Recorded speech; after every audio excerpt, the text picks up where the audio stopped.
You recognize that tune, and you know it's time for Relics Radio.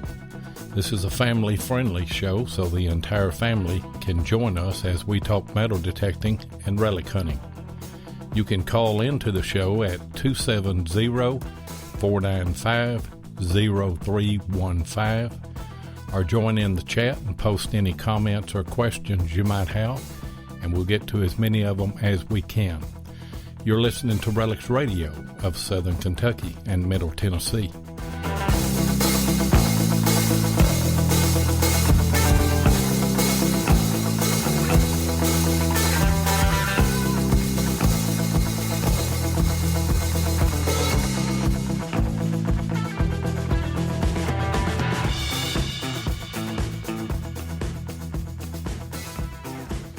All right, we're live again.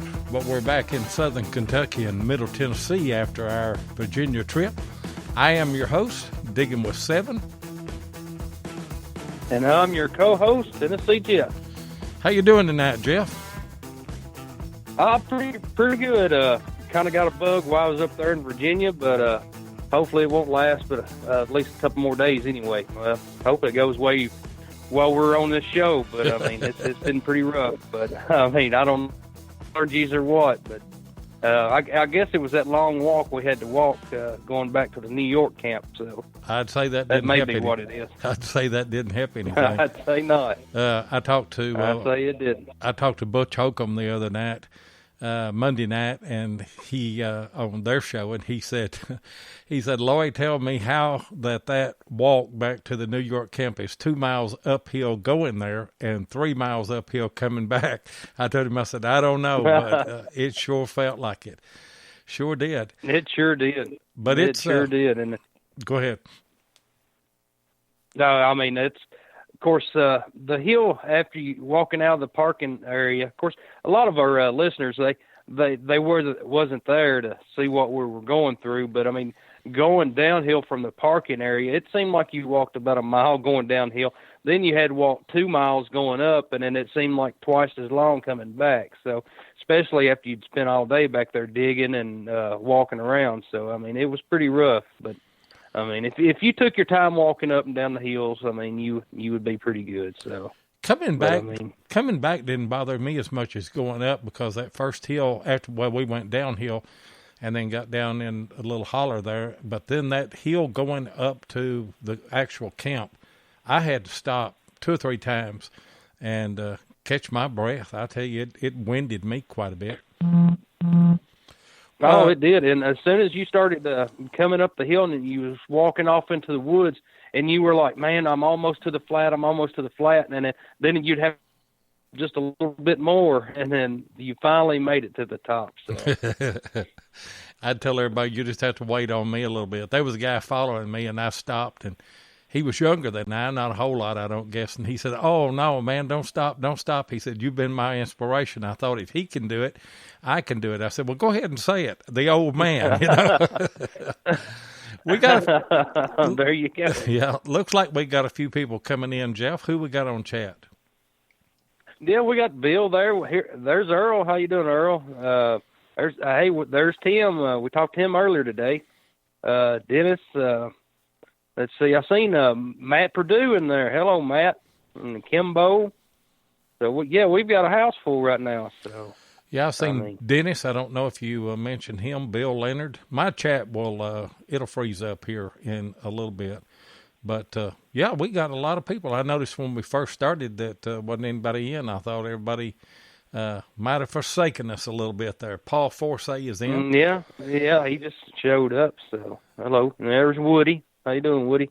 Yeah, Woody called in the other night whenever we were in digging with Virginia there in Culpeper, at the Best Western. I tell you what, Jeff, I like it a whole lot better being in the studio here in the loft than I did. Of course, it was a lot of fun. I enjoyed doing it.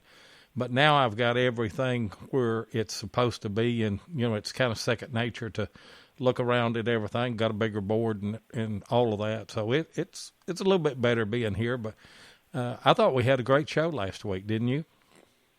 Yeah, I sure do. I mean, it was a great show. We had a lot of great guests, and it was kind of neat having everybody out in front of us. And, of course, we had the guys, Matt and a couple of them, they come up and talked. And, of course, we had Earl on there, and then we had Missouri Mike. And then Jeff, Jeff Ford, Plugmaster Ford, he helped out a lot. So, I mean, but it was kind of nice having everybody in front of us. And we done the Facebook Live, and that was pretty neat.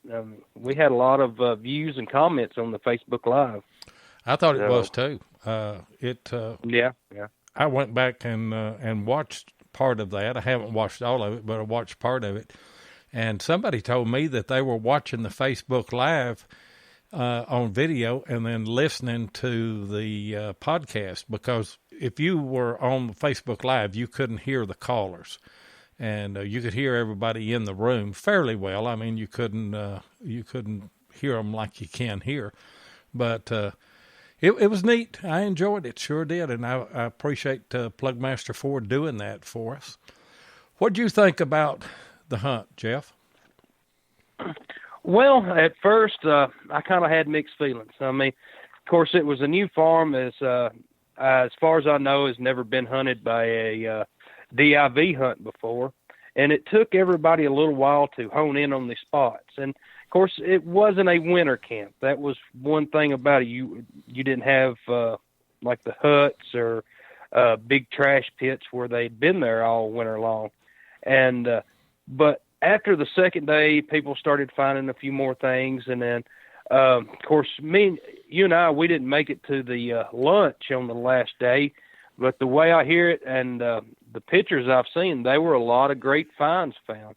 I mean, of course, I didn't find but one bullet, and normally, I mean, I find several bullets on a DIV hunt, but we did end up finding a couple of decent finds, and that trash pit on the last day, that saved our hunt. So, I mean, we've got some nice suspender clips out of it, and of course, that's where I found my only one bullet that I'd found, and then I got that into a Civil War pin.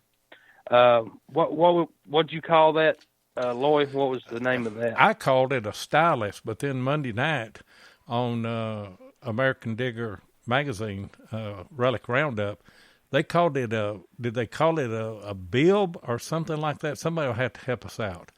Yeah, I thought. Well, I was looking it up, and then I seen nips, and I mean, of course, it was a couple other things that he called it, but I mean, we're just two rednecks with a metal detector. It was the end of an ink pen. That's right. What it was. It's the end of an ink pen. And Butch Holcomb, and by the way, appreciate Butch coming on and being with us live there in the Best Western. That's classy for him too. Yeah, what about that? I mean, I feel famous now. We had somebody famous on our show, so I mean, hey, yeah. That was pretty good. Yeah, it really was.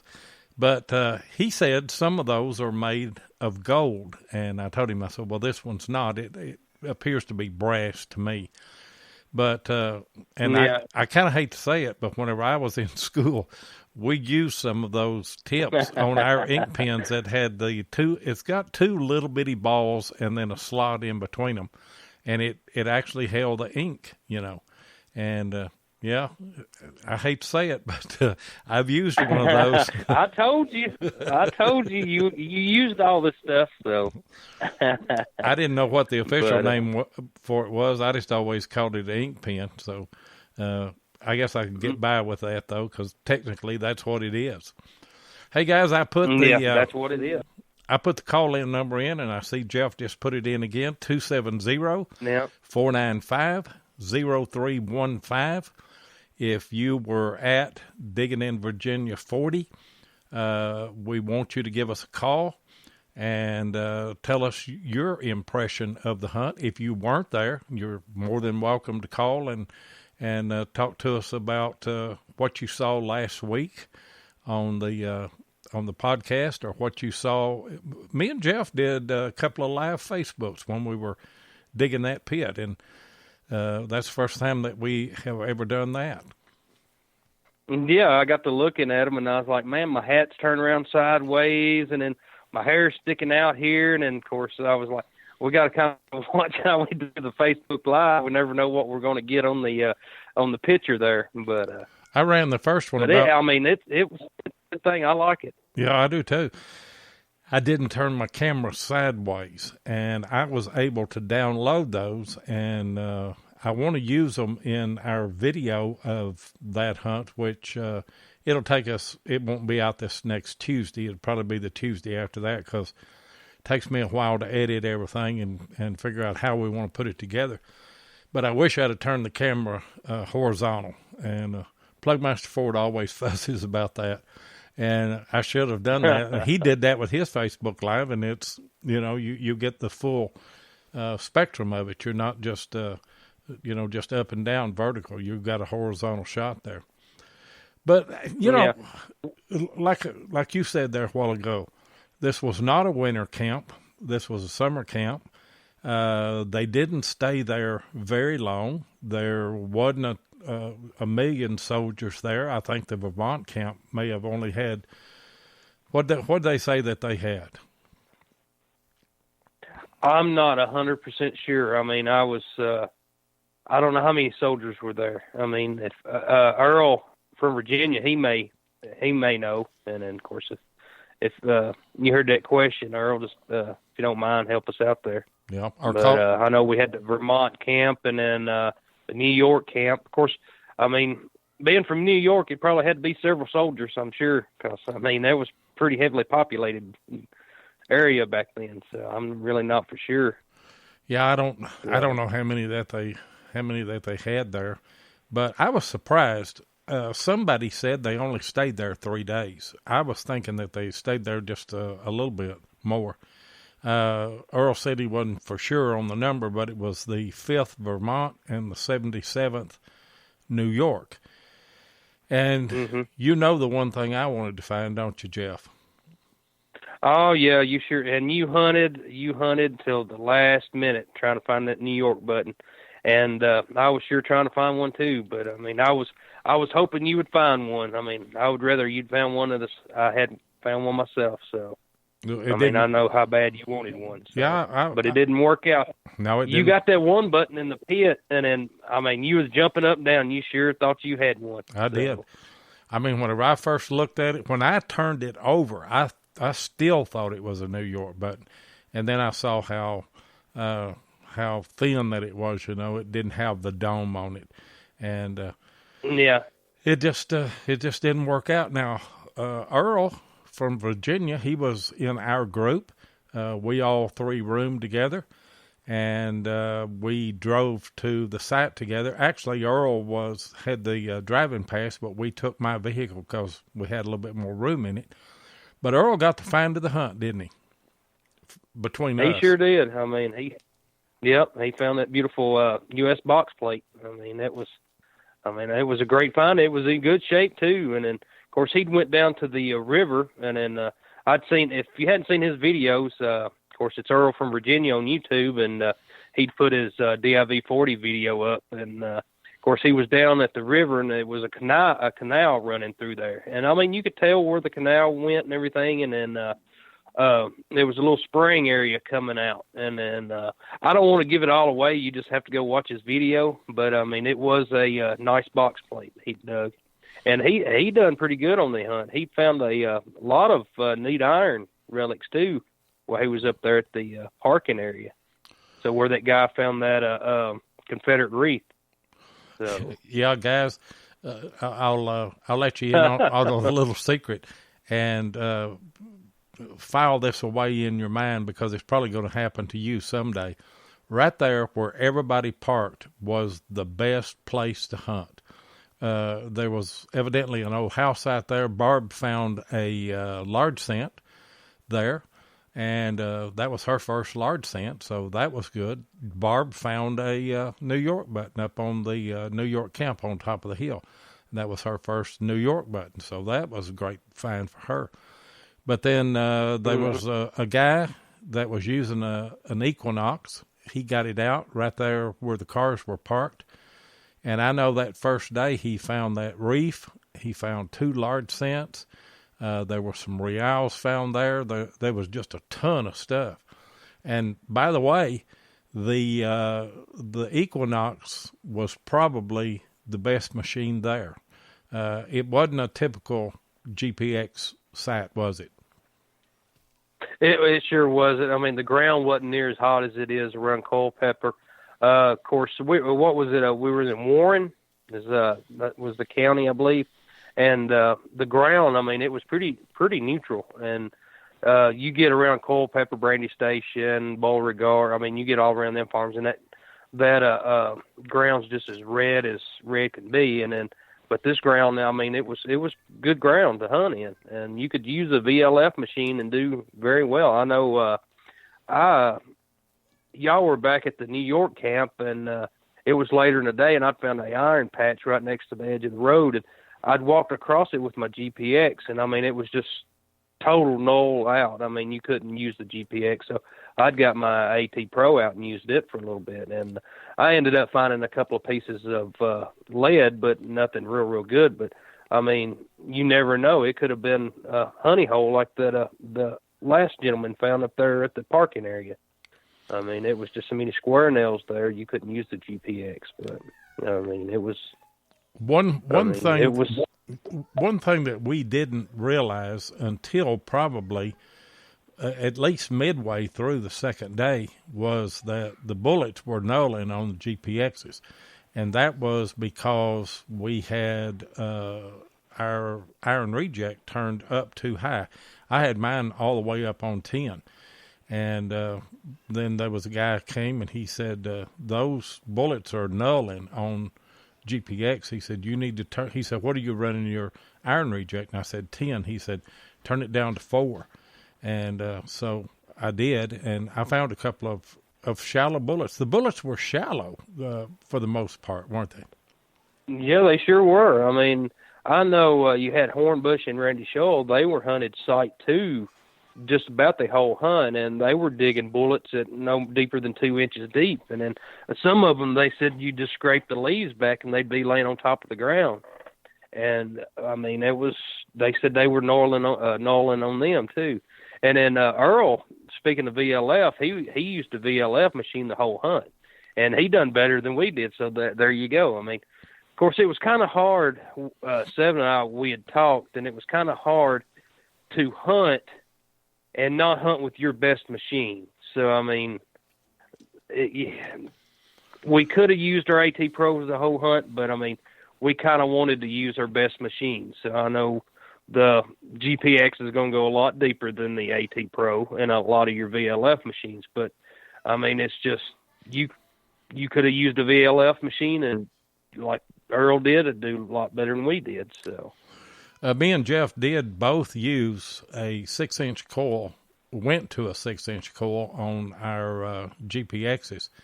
And I did better whenever I went to that, and I turned my gain down to about 5. I actually ran 4 a few times. And that little 6-inch coil was great for me because my best find was a Watchwinder up on the New York camp, and it was probably close to 8 inches deep. It was kind of rare, that we found anything that deep. But, man, it was screaming and just as clear as a bell.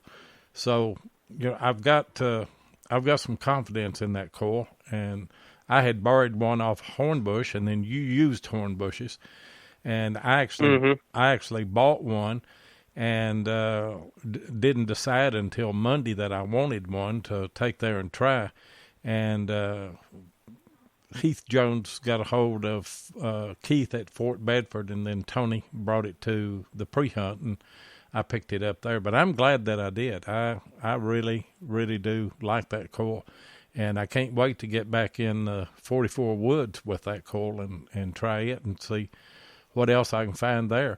But, the more I think about it, I think that the Tompkinsville camp is a lot like the camp that we hunted there, because whenever I turned my gain down there a whole lot, I started picking up some bullets, and I think they were nulling on me prior to adjusting that. So I probably need to turn my iron reject down there as well. Yeah, I mean, it sounds a lot like it. And, of course, the few times I've hunted the 44 woods and stuff, I mean, I would use the 11-inch coil, and then, of course, I would miss a few things, and then you'd go back over it with your gain turned down, and then you found more bullets where we'd already been. So, I mean, it may be the same. And then, like, if we go over a shallow bullet, they may be knolling out, and then we just think they're iron. So, but I know a lot of people say, well, just dig everything. But, I mean, you can dig everything, but you get tired real quick of getting up and down, up and down. So, I mean, that's what we use the iron reject for. And I know you're supposed to dig everything, but sometimes you just you have them days where you just don't feel like digging everything. So, well, dig everything is kind of relative. If you're in a spot and you know that you got a lot of nails, and then you dig 4 or 5 of them, and you know how they sound, and then you dig a good target and you know how it sounds. You got to get some a little bit of a smooth signal on that GPX, or otherwise you're going to sit in one spot and dig 100 nails, and then you're wasting your hunt. Now around here, that really doesn't make a lot of difference, because we're there, and we can be there today, or we can be there next week, or we can be there next month. But whenever you are thrown into a site and you know you've only got 3 days to get what you're going to get, you got to bounce around a whole lot. And we didn't know anything about the site. We didn't get to do any research on the site. And what little research that we did do on Thursday night turned out to be not exactly right, because we were showing a railroad that crossed the river there and came through that property, and it was a distance from there. I don't know what happened to that topographical map there, but our info was wrong, wasn't it? It sure was. And then we were very excited about the railroad tracks running through there, and then, of course, we were talking about trestles, and, of course, I'm sure everybody thought we were crazy. Well, the locals anyway was like, well, I don't remember any trestles running through there, but I did talk to a local, and I mentioned it to him, and he said, no, he said, there's no railroad tracks ever come through here. And then, of course, I was telling him about the historic aerials, the topo map had railroad tracks coming through there. And he said, well, that's wrong. And then actually on Site 2, on the historic aerials, it didn't even have the old house there. So, I mean, we kind of thought something was iffy about that. And then, but come to find out, that map was 1897? Something late 1800s was where it was. And it showed it to come up through an actual little holler there. I mean, when we got to the spot where it was showing it come through, it was conceivable that there could have been a railroad track there. And actually to the north, I guess it was north, I don't know, to the north of that was where most of the New York buttons were found. To the south of that was where you and I, on that very first day that we went up there, I found a Burnside with half the case and still had some paper, and it still got some powder in it too. I got it cleaned up a little bit. And then you found a suspender clip. So we thought, man, you know, we've hit on a real good spot here. But how hard was the wind blowing that morning? Man, I bet it was blowing 100 miles an hour up off that river. I'll tell you, it was blowing so hard it had all the leaves cleaned off of most of the hillside. But as you first start going down the hill, the leaves was like 5 foot deep, because where it blew all the leaves up in one big pile. And, I mean, it was blowing, wasn't it, Seven? I mean, I got wind burnt, and, of course, the wind coming up off that river was pretty cold that first and second morning anyway. It was brutal. It was very cold. In fact, I finally told you, I said, we're going to have to find us another spot where we get a little bit of wind break. Now, if we'd have been finding something, it would have probably been a little bit different. But we would have warmed up pretty quick. And I know one thing. Of course, we had the GPXs, and we went up there in that thicket at the New York camp. And I mean, like, what'd you say? A rabbit walked up and then looked at it and shook his head and turned around and went back. It was so thick. That's exactly what I said. Of course, I was just joking, but that's how thick it really was. And it was thick. And then you get in there, and then of course you have a hunter right here and a hunter there and a hunter there, and everybody's using GPXs. And then you can imagine GPXs with, I mean, being 10 foot away, you're going to have interference. So we had to run and cancel a lot, which you're losing some of your depth in cancel. So, yeah, I mean, it was rough hunting there for a little while, and everybody finally scattered out and found their own little pockets of stuff. And of course, if they ever have another DIV here, I'm sure people's going to find a lot more stuff because they know where the pockets are. They've got better ideas. And of course, up behind the headquarters, there was a wooded area, and some of it wasn't marked to be on the property. And at the pre-hunt meeting, he said he didn't even know they owned that.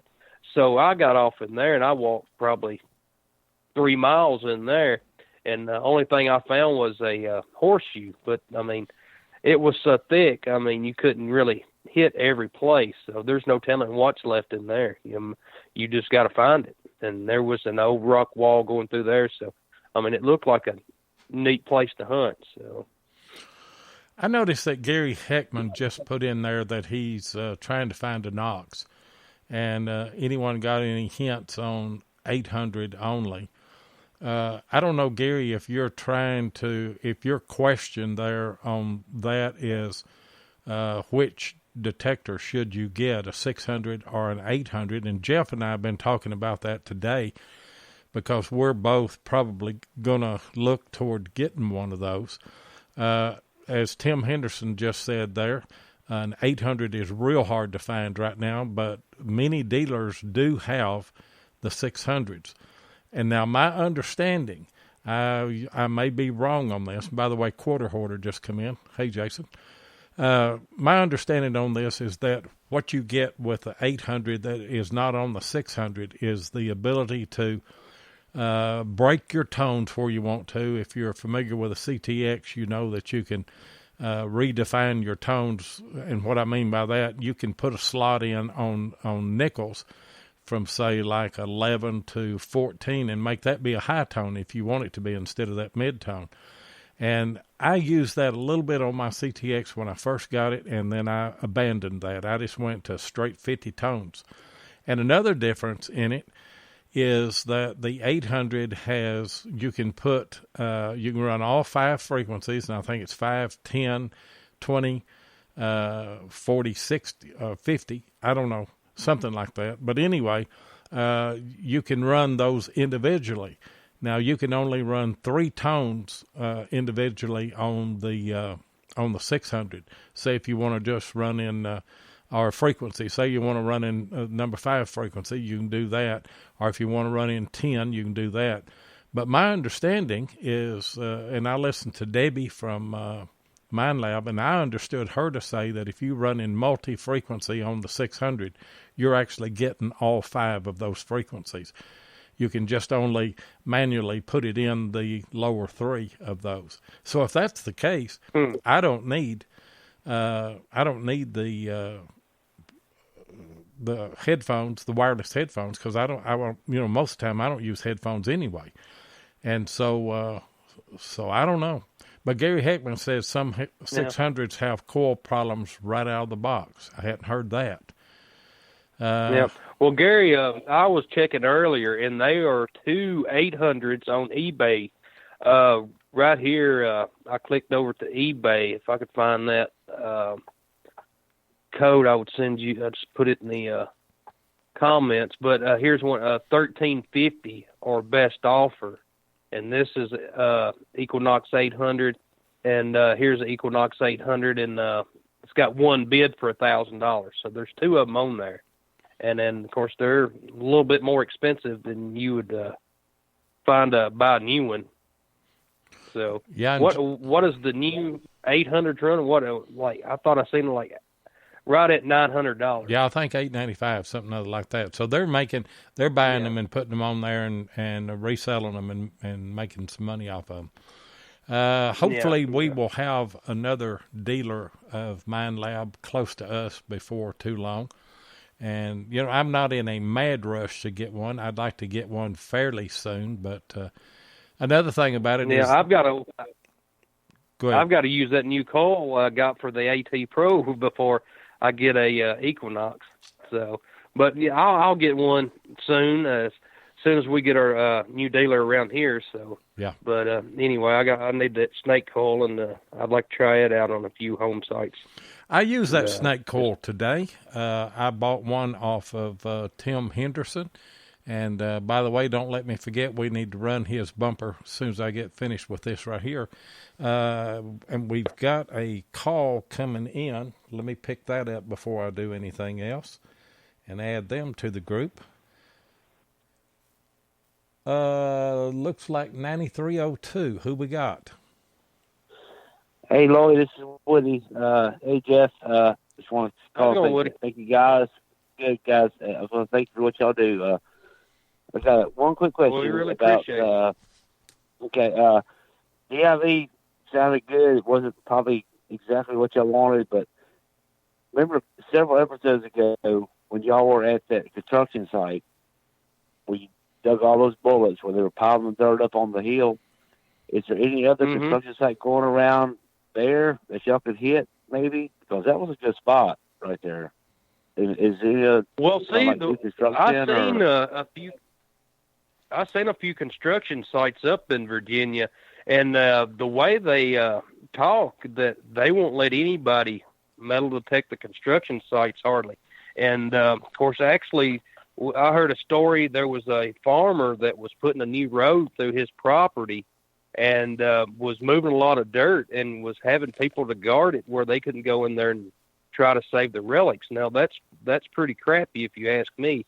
I mean, he's going to destroy the relics anyway, and why not let a few select people go in and save these relics while they can? I mean, they're going to be gone forever, and I mean, they're going to be in a dump or something like that, where they move that dirt to. And that's pretty crappy on the landowner's part of not letting somebody come in there and save them relics. So. Yeah, that's just kind of ridiculous in a way. I mean, and one more question. The Mind Lab Equinox 800, I'm a Davis fan, but I love the way that sounds. And I just wonder, is that going to be the next generation? Is that going to be it right there, do you think? Or I'll say this about the comparison between the Equinox. There was an Equinox 800 that was being used at this DIV hunt, and there was a Deus being used. Now, they may be in the wrong place, because if you weren't in the right spot, you weren't finding anything.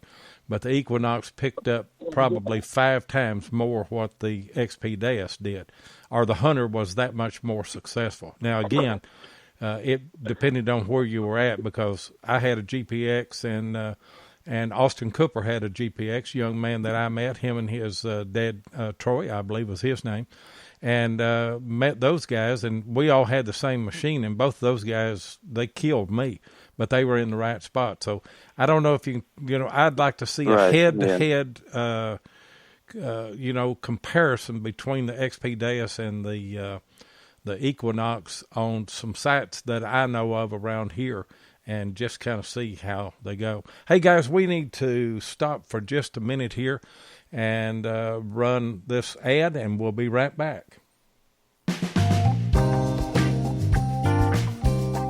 If your passion is metal detecting, then you know how much your success is based on the equipment you use. Let my buddy Tim Henderson of Murray Branch Outdoors in Murfreesboro, Tennessee, help you with that. Tim is an authorized dealer of Garrett, XP Deus, Tesoro, and macro detectors and supplies. He also carries a variety of aftermarket coils. Murray Branch Outdoors is not only competitive in their prices, but the service after the sale is second to none.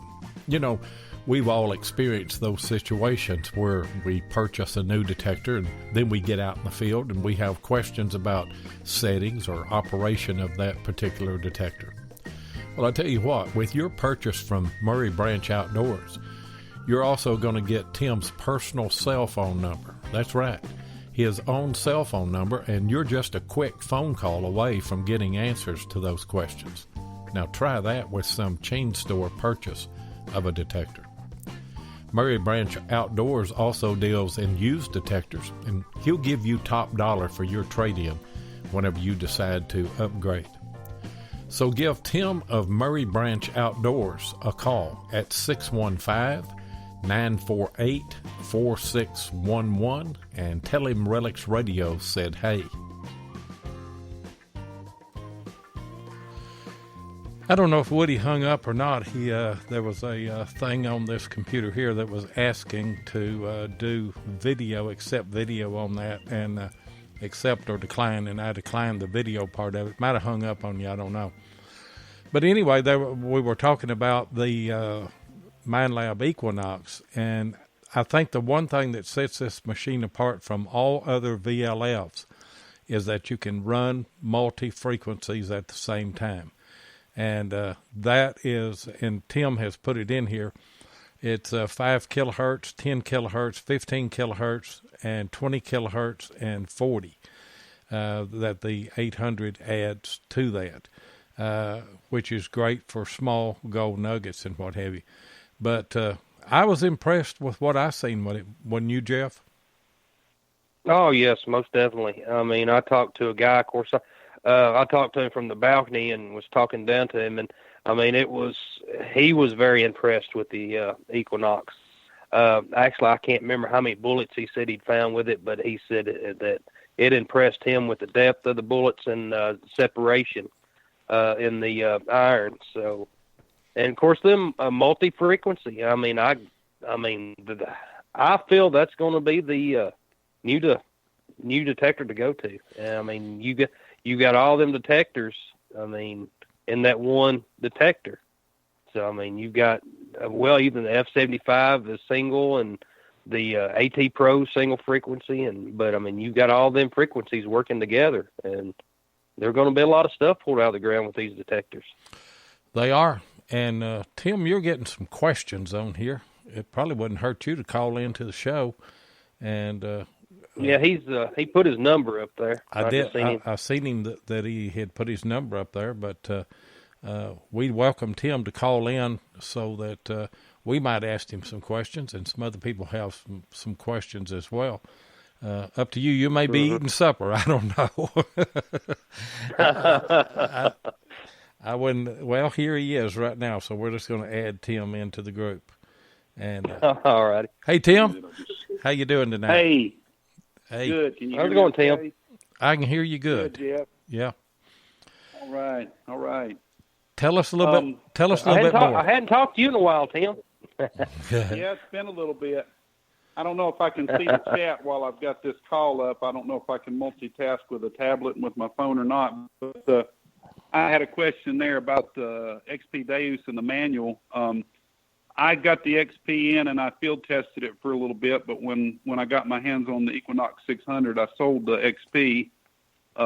Just too much to try to do at once. But the manual, it came with the older manual, but they have a sleeve, a page sleeve that's in the manual that updates it basically to the version 4 or 4.1. And all it is that it addresses the high frequency coil mainly, because that's the only real difference, I guess, is that high frequency coil, and they've done a little different on the display where you've got that XYZ display. So I hope that answers that question on the XP. Yeah, I hope so too. I don't know anything about XP Deus, but I talked to you, and my big decision was whether to go with the XP Deus, because I know it's a fast machine. I know that there are a lot of relic hunters that are using that machine, and that you can update it online, and it's got a lot of good qualities. And I know that Matt Purdue has got one, and he likes his, and Butch Holcomb has got one, he likes his, and you can program it a lot of different ways. In fact, Keebs. I've talked to Keebs with Stealth Diggers a number of times, and he said that you can actually make that Deus into any metal detector, that you want to. whether it's an AT Pro or whatever, and I wasn't aware of that. So I was just kind of trying to figure out which I wanted. But I like the idea of the multi-frequency running at the same time, don't you? Yeah, I tell you, basically the XP and the new Equinox, they are the same thing with the exception that the Equinox is running the multi-mode simultaneously. You can do all of the same features in both units as far as your tone breaks and setting your tone frequency, setting your response time or your recovery rate on the coil speed, toning your iron back, notching. Everything's pretty much the same except the Equinox has the multi-frequency. So with that said, that's got a lot of guys. I know of a couple already that are looking at putting their XPs on the market or just kind of putting it in the back seat for now. They're really liking the multi-mode on the Equinox. Pretty much, you can just very programmable. But I talked to a couple people. I was trying to make my XP sound like my AT Pro or run like my AT Pro, and it just got very confusing for me. Trying to do that. A lot of it has to do with the tones. You can get them pretty close and everything. I really needed to spend more time with it, but I had promised that demo unit to a fella, and then right after, about the time I was getting ready to sell it to him, the 600 came to me, so I just went ahead and let that go, and then I kind of did the same thing with the 600. I just went out and put it in field 2 mode, and I just started hunting with it, and it started making sense after about 4 hours. I got a little grip on it, and then the next day out, about another 2 or 3 hours, it started making a lot more sense. And of course, the third day I hunted with it was when you went with us, and it really made a lot of sense. You had a great day. You had a great day that day. Yeah, don't say anything about that because that's next week's video now. For you, okay. Yeah. You may have already seen Dig Dogs, but I've got one coming out Tuesday. Yeah, you had a great hunt. And once again, right where the car was parked. So, lesson learned. I didn't learn that lesson, Tim. I drove all the way to Virginia, and rather than just get out of the car and start detecting there, and if I'd have done that, I'd have had that Confederate reef. I'd have had 2 or 3 large scents, and I'd have had a couple of reals were found there. So, I must have a hard head. Well, see, that's where you go. You a lot of people, they'll find most of the good stuff right at the vehicles.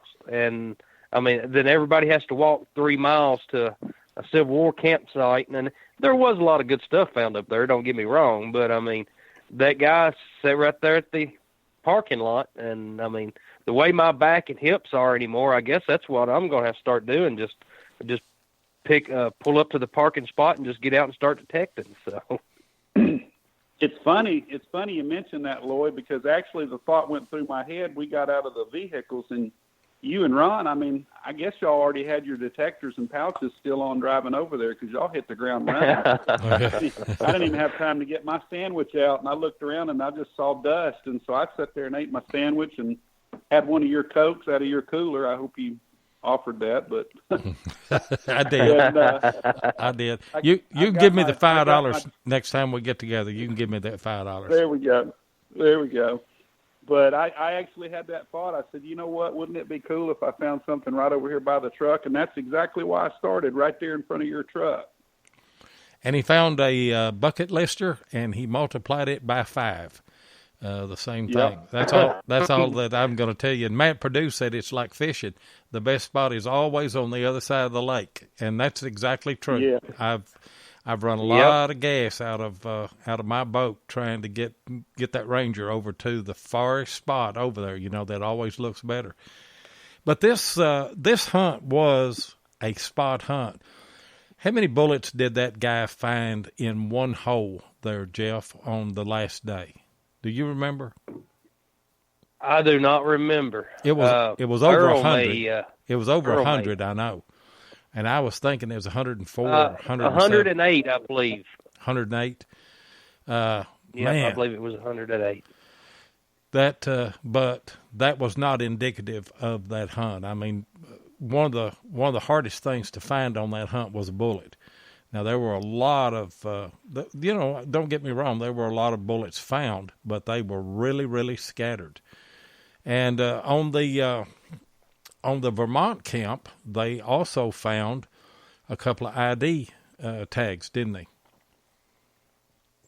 They sure did, and I mean they were some great finds, and of course that's on top of my bucket list, and I'm sure on a lot of people's bucket list is an ID tag, and of course I've found a lot of World War I and World War II dog tags, but never a Civil War dog tag. So, I mean, and what about the button that kid found that was his fourth relic ever? Yeah. Let me tell you something, guys. This is a great story. And this is it will be in American Digger magazine, the button will. I don't know how old the young man is, but he had, and Jeff put a link to it there on my treasure spot. But this was only his second hunt. He had hunted with his dad one time prior to coming to DIV. And if you go to the very back of the site, it was a 100-mile walk, but there were 2 or 3 colonial houses and an old mill down by the river, and that's where they went. And there was actually a sword found in a chimney that was standing there. The blade had been broken and reinserted into the handle backwards. I don't know what the deal was on that, but this kid, it was only his fourth relic that he had ever found, and he found a CS button. And tell him what that button looked like, Jeff. It had an eagle, and in the shield it had CS, and it had 17 stars for the 17 Confederate states around the edges of it, and it was just a flat button. It was a staff officer's button, and I mean it was a beautiful button. I mean, of course, you could tell by the picture I just posted that they hadn't cleaned it up yet real good, but I mean it was still a beautiful button. I mean it would have been a bucket lister for anybody. Anybody. I mean, they call it CS17, I believe is what the button's called. In the Albert's book? I think that's in. I think I heard Butch say that's what it was in the Albert's book. What's that button worth? Well, I seen one that was on a button form that was for sale, and they was wanting $1,000 for it. And I mean, it was about the same quality. It looked like as the button he'd found. So I mean, it's $1,000 button, and I mean, he paid for his hunt, he paid for his dad's hunt, and so I mean, there you go. And they can go back again too. Here's what Earl says about it. He says CS staff officer's button R17. Jeb Stewart's staff passed through there 5 times during the war, according to John Kay. So not for sure what the Albert's number is, but I'm definitely sure that was the find of the hunt. In fact, John and Rose put that in the top 10 of finds for all 40 DIVs. So that says something about it. Yeah. Well, Earl said he bet it'd be a little bit higher than that. So higher than $1,000. So yeah. Yeah, it was. But we were talking dog tags just a minute ago, and Gary was talking about wanted to talk about returning some dog tags, and I was going to let him know.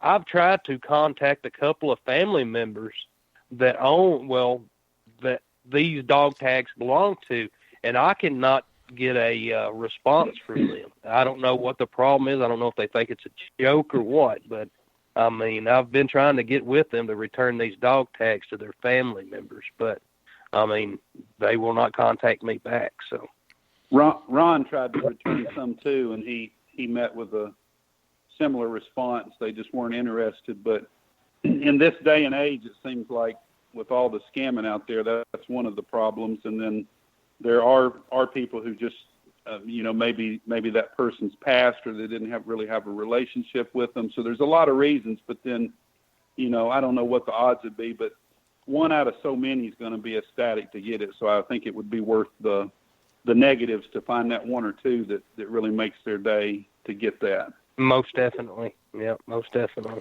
And Earl, so I'm just waiting on that one person. Earl brings up a good point. If you're going to return a dog tag, send them a picture, and then they don't think that it's a scam, you know. And that, yeah. Well, see, I've located a lot of them on Facebook, and then of course it's right there. I mean, I've posted pictures, and then of course they pretty much just ignore it. And I don't know, like Tim said, don't know if they even knew they had a grandfather or relative in World War I or World War II. I mean, you know how kids are these days. I mean, if it doesn't have a joystick to a video game, they could care less about it. So, unfortunately. Well, I've got a couple that I couldn't return, and so I saw it fitting to bury them in my test bed, just put them to bed. Yeah. Jim with Dump Site Digger's got a question here, and I'm going to attempt to answer that. And we covered it a little bit earlier in the show, but it's worth repeating. He said he heard that the GPXs were not as effective on this hunt, maybe too powerful. Jim, what we found out was that this is not true Culpeper red hot soil. It was pretty close to neutral, maybe a little bit hot in some spots that you went to. Plus, the bullets were relatively shallow.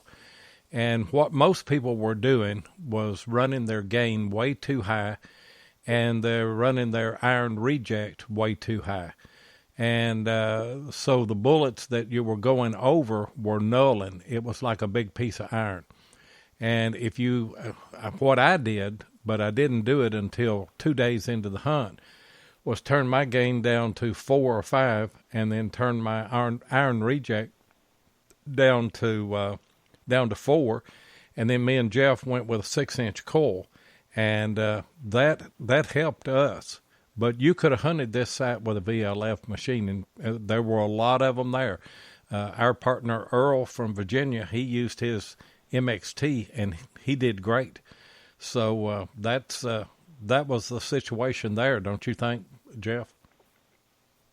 Yeah, I believe it was. I mean, it's I've tried to run a VLF at a Brandy Station.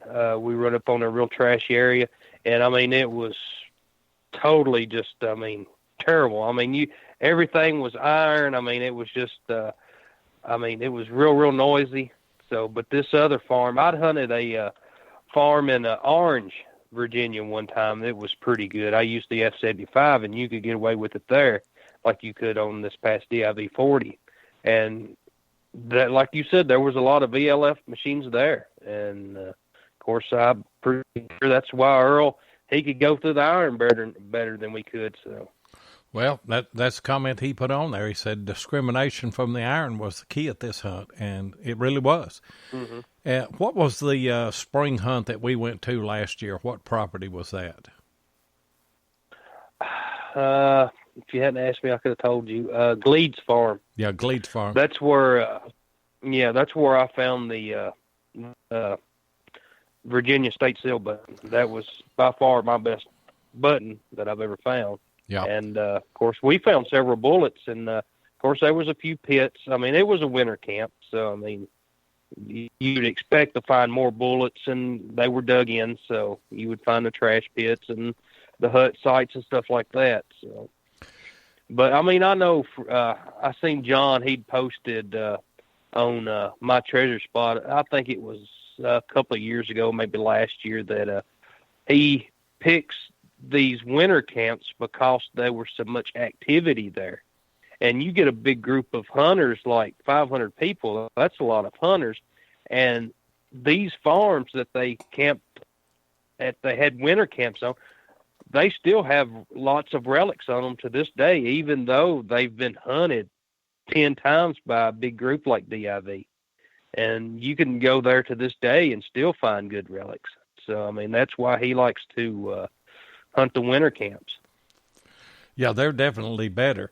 And but what I was going to say about the Glebe Farm last year, I took my CTX and I hunted most of that hunt with a borrowed TDI, a White's TDI PI machine. And Randy let me borrow his. But and I did well with it, but I tried my CTX in the field and it was absolutely useless. And then me and Jeff went into the woods, and I found my best bullets in the woods with CTX. So I think, of course, you got all of the layers of leaves and all of that kind of stuff in the woods that you don't have in the field. So it's obviously not going to be as hot, is it? Yeah, it's not going to be near as hot as it would be out in the field. But you ended up doing pretty good. I forgot you used your CTX in the woods. And then what was you found? You was finding some gardeners in the woods, weren't you? I was finding gardeners and found a trench there, and found some gardeners and found some buckles and stuff up there. So I was pleased with it there. But then we finished out the last day up there where we found so many fired bullets. And I mean, you just kind of gritted off and walk, and they were just everywhere. Now, I didn't have that machine set up right. All I could hear was low tones and not high tones. So I did not find a button. And that was my fault, but I didn't know any better. I didn't know how to set the machine up. But I did. Yeah. I cleaned up on bullets at that hunt. Yeah, and I mean, like we find several bullets, but like this hunt, this time, I mean, they were just scattered here and there, and we didn't run our coil over any. Well, you did. You found a few bullets, but I didn't find my bullet until we got in that trash pit, and I didn't find it with a metal detector. I found it with a pinpointer, so there you go. I know it. And, guys, let me tell you a little something about that. We did a Facebook Live. It's not the greatest Facebook Live that's ever been done, but we did kind of document it. But I found a spot up on the New York camp that was absolutely full of everything. And there were people that were trying to hunt it, and there had been a few New York buttons come out of that. And on up the hill, there were a lot of New York buttons come out. So me and Jeff, we just decided on the last day, about the last 3 hours of the hunt, we're just going to hit that, what we think is a trash pit, and just go through it. And we dug down maybe 4 inches, and Jeff was already finding ash. And my first find, I found a suspender clip. I found a 4-hole sewing button, a trouser button, and I can't remember what all that I found. And then Jeff found a suspender clip, and I found a button, but you could not hear any of those signals. You couldn't pick out any of those signals with a detector, and they wasn't anything there deeper than 6 inches, were they? It sure wasn't. And tell them about the boulder and the big log that we moved. It was me, you, and what was the young gentleman's name? Austin. Well, I met so many people this weekend. Austin. Yeah, Austin. I met so many people this weekend. I can't keep up with their names, but Austin. Tell them about that boulder we moved. It was the size of a Volkswagen, wasn't it?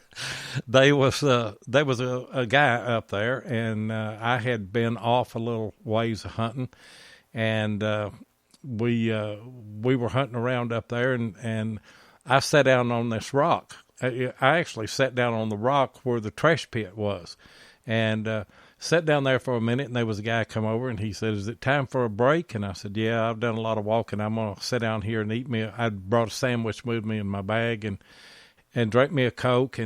And he said, "Well, I just wanted to come over here and meet you. I watch you guys all the time." And he wasn't aware of the radio show, but he said, "I watch you guys on YouTube all the time." And me and Jeff got a whole lot of that. I mean, we've met a lot of people that knew us that we didn't know them, but we do now. But anyway, he came over and said, "I just want to shake your hand and tell you we appreciate everything that you do."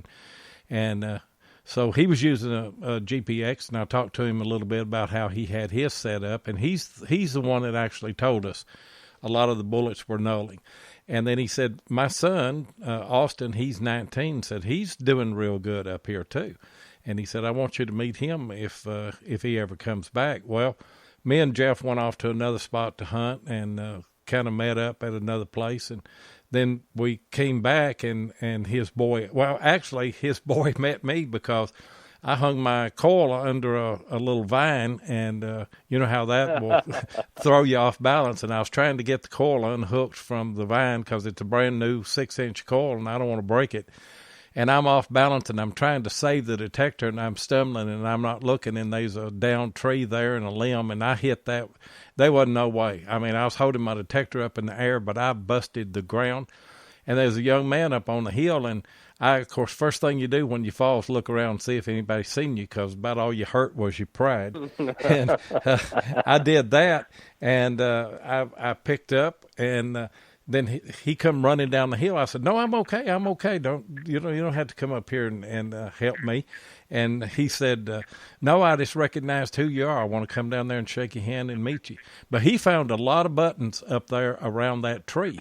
And so we came back. I don't know how I got that echo. We came back there, and this tree was there, and a great big rock. And so Jeff said, "Let's move this tree, and see if there's anything under it."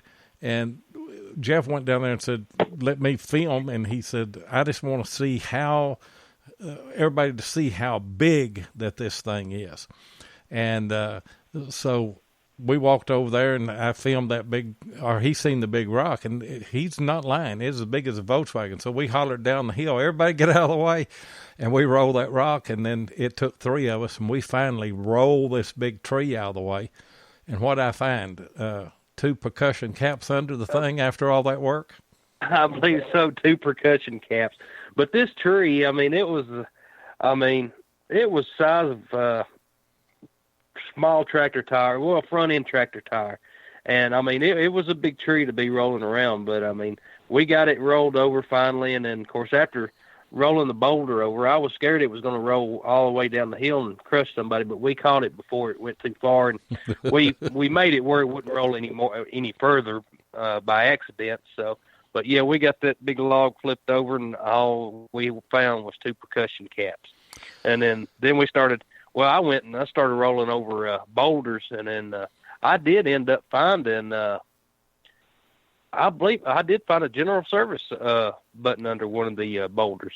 So, I mean, yeah, did help that part. You found that up there at the trench, didn't you? Yep, sure did. So. Somebody called in then, of course, while we were talking. Somebody called in, and I added you to the group here, but then you dropped out. I don't know if you didn't think you were hooked up. Call back if you want to. But yeah, one guy moved a rock and found 6 New York buttons under it. Yeah, that was a big deal. Moved one rock and found 6 up under it. That would have been a rock I would like to found. So, but you say Jess Rogers, he put us 7 Tennessee Jeff for doing a lot for this hobby. I hope you both get your Knoxes soon. Well, thank you very much, Jess. I mean, we really appreciate that. I hope we do too. This is the reason we do this. Yeah. Yep. So. Yeah, we don't make any money out of it. In fact, we don't really even. Yeah, go ahead and. I see Gary. He was the one that called in, and then we lost you, Gary. Yeah, go ahead and call back in there, buddy. I've got somebody just called in. 2256 is your last 4 numbers. Who we got? That's me, Gary Heckman. Hey, Gary. Good to have you on tonight. How you doing, Gary? Good. Hey, Gary. I wanted to talk to you guys about returning dog tags and that. Can we talk about it or not? Sure. We talk about whatever you want sure. to. Are we live now or what? Yeah, we're live. Yeah, Go ahead. we're live. Yeah. I've got my volume turned down, so I can't hear nothing. There's a lot of people. Not a lot. There's some people that do not want to talk about a relative or return dog tags of their father or something like that. I talked to a guy. I spent 4 days trying to find this guy's relative, and he died in Ohio. And one of his sons lived in North Carolina. And he thought I was scamming him. And he thought it was a scam. He wouldn't even tell me his brother's name. I wanted to send him a picture of the dog tag. He didn't want to see that. So what we did was we put the dog tag in an envelope because somebody else found the dog tag and asked me to help him locate the guy. And we both issued a letter. And we put the letters in there and told him if he wanted to call us, he can. We'd like to talk to him, but he didn't have to, you know. And we mailed the dog tag back. We had dog tag for 5 days, and he never called back or anything. So, you know. Well, there's people that are doing. You're just going to have to realize that there's people that do not want to know or who are not interested. Yeah. You know. I'll tell you too. The dog tags that we find are typically from the World War II maneuvers that came through the Middle Tennessee area. And most of those guys that lost dog tags were reissued tags before they went into the theater to fight. So that's one of the reasons people. Yeah. That's this one fella, Jerry. He found it down in Arkansas, okay, and it was somebody who would go into the North African campaign, and they lost it in 1943. And that's the guy who I called his son, and he didn't want no part of it. There's ways to look up people, you know, like many years ago in 1992, I got an email from a treasure hunting club I belong to, a metal detecting club, that a guy in Australia found a dog tag over there at an old abandoned military hospital. And the guy was mustered in Alpena, Michigan. Well, my grandfather used to be sheriff up there in Alpena. So I called, before we had all this free long distance and everything else, I took it upon myself and I called all the people in Alpena with the last name. And one guy told me, he says, well, I think the guy moved to Grand Rapids. His family moved to Grand Rapids, Michigan. So I started calling Grand Rapids, Michigan. And the third call, I says, please don't hang up on me. Just hear me out. This is not a scam, but I want to explain something first. And the guy said, go ahead. I says, was your father in World War II, and was he stationed over in Australia? And the guy says, no. He said, but I was. I said, you was? He said, yeah. He said, how'd you know that? I said, did you lose a dog tag over there?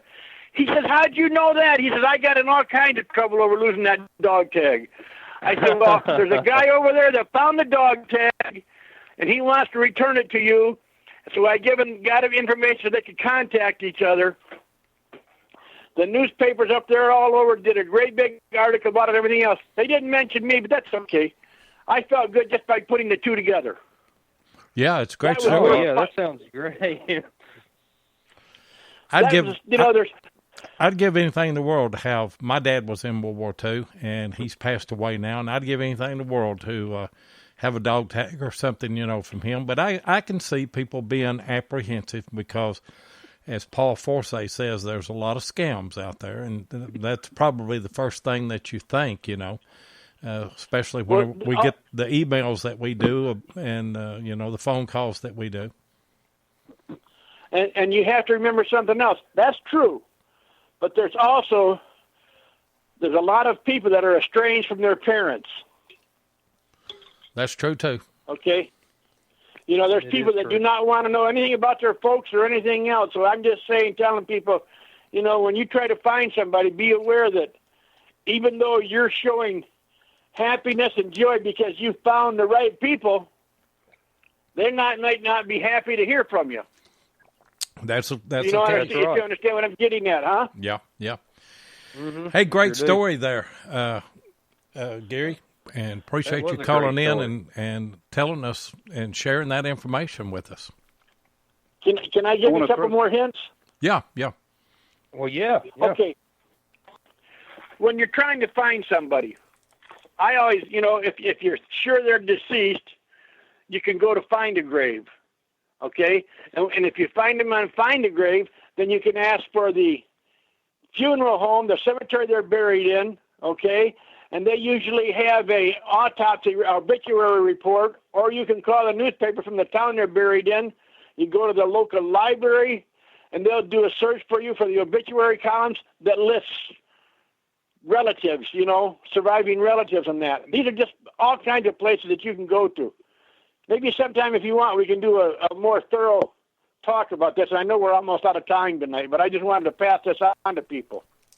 And I'm glad that you did. And that's good news to have. Yeah, that'd be a good show to have. I mean, just to help me a lot. And there is how to locate people. Yeah, there's another site that I'm on, and I get on it. It's a paid site. You have to pay money to be on it, but it's called Fold, FOLD 3, the number 3. And right. You're able to look up service people from the Civil War, World War I, World War II, Vietnam, and you can even look up some census reports and things like that. So that's another good place to go.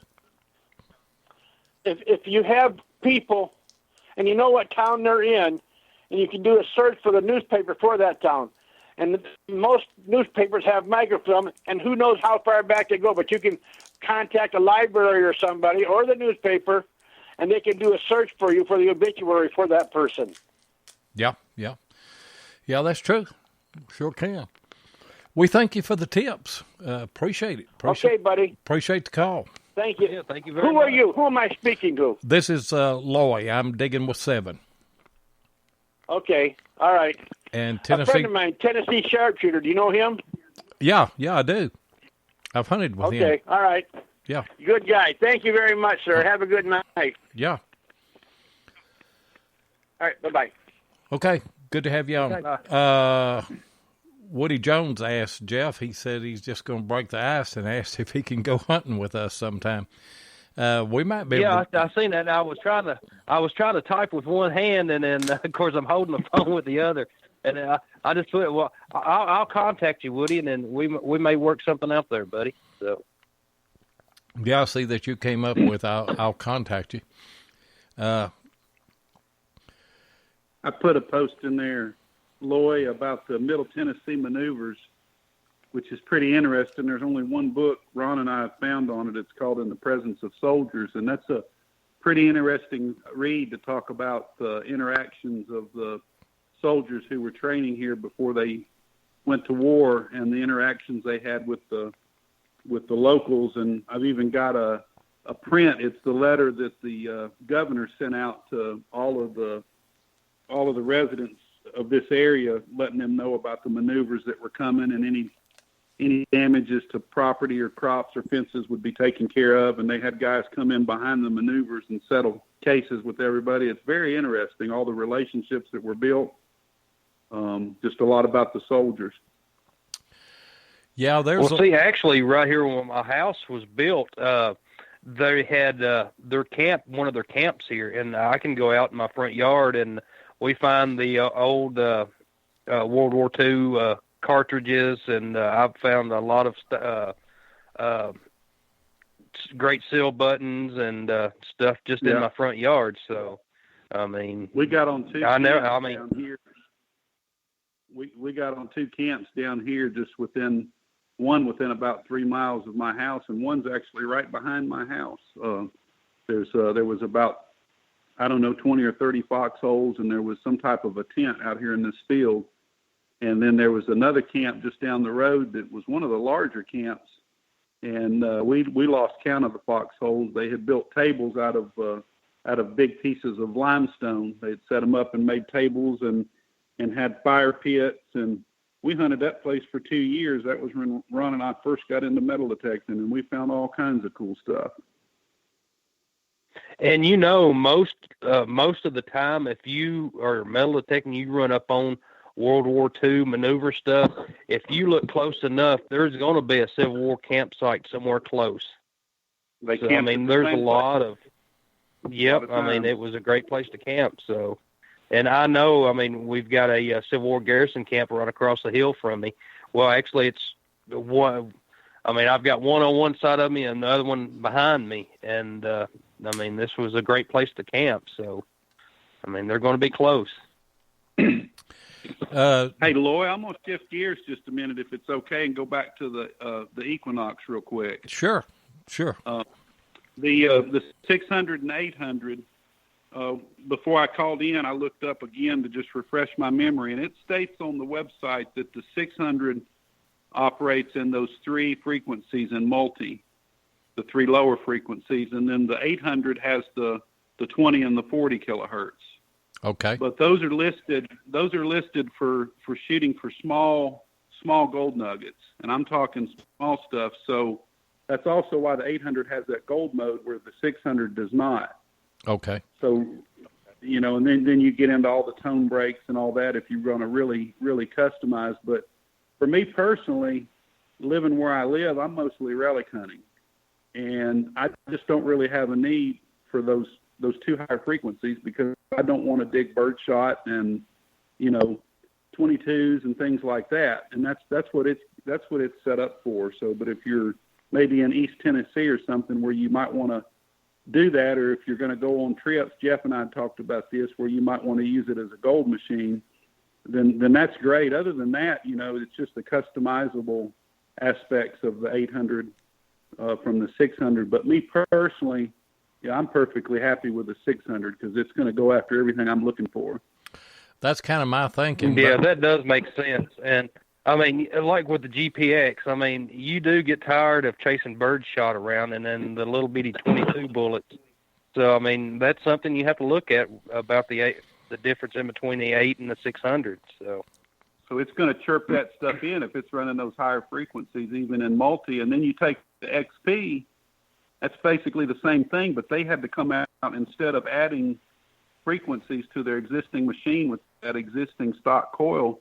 What they did when they came out with version 4 was they added the higher frequency coil to be able to be programmed in, but you basically can't use that unless you buy that HF coil, and that was designed to shoot for smaller targets, for the gold, things like that. Guys are having good success in trashy areas, penetrating and hitting silver and stuff. But one of the guys that I deal with here in Murfreesboro that is real good with the XP, he got to high frequency mainly because he felt like he was missing silver.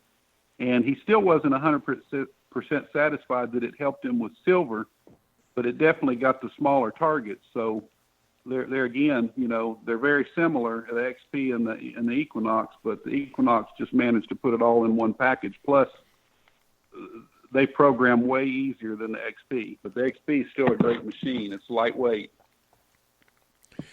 Ohio Relic Hunter is in the house. Hello, Bill. Good to have you in tonight. We're hour and 16 minutes into this. We started out talking about the DIV hunt, but we mentioned there that the Equinox really, really held its own from what Jeff and I saw, and so we've kind of converted over, and we're talking about the Equinox and kind of comparing it. But good to have you in. Yeah, I believe after this weekend, I mean, it's convinced Seven and I we're looking at getting one. So we're still trying to up in arms about the 6 or the 800. So I mean, for the money, I mean, no more difference. I mean, the 600 would be good for what we need it for. So I think so too, and Ohio Relic Hunter said that we had conflicting shows tonight. We do, and I kind of hate that, but that's what we changed. Yeah, we changed our time because of daylight savings time, and we didn't realize that we had another show on really at that time. So I mean, we're not the only one because American Digger Relic Roundup and All Metal Mode are both on Monday night at 8:00. So. Yeah, it is what it is. I mean, this is the time that we really need to be on, and so that'll will give us an incentive to have a good show each week. And but you got the archive, you can catch them all, and I listen to the ones that we conflict with too. And by the way, next week I'll have to look at my book here and see what we've got scheduled for next week, and we're not getting off yet. We'll talk a little bit longer, but next week we have Heath Jones and Scott Duncan. They have History Seekers on Tuesday night, and then I'm trying to get, for April the 12th, I'm trying to get Digger Charlie and Ninjin from Stealth Diggers. Now, we had Digger Charlie and Keebs on Stealth Diggers. I'm co-hosting it for 2 weeks. Had them on the other night, and they were great. And then April the 19th, we've got Carolyn Warwick with the Central Florida Metal Detecting Club down in Florida. That's going to be a great show because we're going to talk a little bit about detecting, and we're going to talk about bottle hunting. as well. And while I'm at it, I might as well tell you that I'll be on History Seekers again this coming Tuesday night, and I think that we're going to get Butch Holcomb. And so that'll be more of this DIV talk and some other stuff. I'm sure everybody will talk about the Knox there as well. Yeah. So, I mean, that's one thing about this hobby. You'll never run out of things to talk about. There's always bottle digging, always Indian artifacts to be found. So, I mean, you're always going to have something to talk about. And I think that's what Hardcore Metal Detecting was talking about tonight was arrowhead hunting down in Florida. So I'm sure that that's an interesting show, and I want to be sure and catch it and listen to what they say. I've done a little bit of that, done a lot of it really back in the day, and I know that you have too, Jeff. I have, and I kind of missed a little bit. I wouldn't mind getting into it a little bit more. Of course, where I live now, I mean, there's all kinds of Indian artifacts around through here, and we've got the big creeks running through, and actually we've got a Indian mound just walking distance from my house, and I want to say it's around 12,000 years old, and of course they found a lot of stuff in it back in the 20s, and then now it's an archaeology site, and so I mean you can't hunt on that property, but I mean you can get close enough to find good stuff. So yeah, you can, and nobody plows anymore. That's a big deal. Woody Jones wanted to know is History Seekers on Spreaker? Yeah, they're on Spreaker. They're on at 9 o'clock Eastern, 8 o'clock Central Time on Spreaker. Just go to Spreaker.com//History Seekers, and you will find that show. And we're just all one big family. We're not in competition with one another. We help those guys when we can. They've helped us a lot more than we've helped them, haven't they, Jeff? They sure have. And then you have Beyond Sight and Sound. I mean, he helped us. Josh helped us a lot, and then he helped us give that metal detector away. So, I mean, like you said, we'll give everybody. We'll give everybody else's stuff away, so I mean, that's right. Pretty good. That's right. Yep, we really appreciate it. But it's interesting. Tim, you still on? Yeah, I'm still here, but I'll hang up so somebody else can call in. Okay. Well, no, I just. If that's what you want, or you can hang on, or whatever, it doesn't matter. We had 5 people on at the same time down in Virginia the other night, so it's kind of hard to talk to that many. I mean, some of them had to sit and listen, but yeah, let me give the call-in number out again because we plan on staying here for a little while longer. It's 270-495-0315. 270-495-0315. Yeah, and Jeff has put it in the chat there. My chat hadn't locked up yet.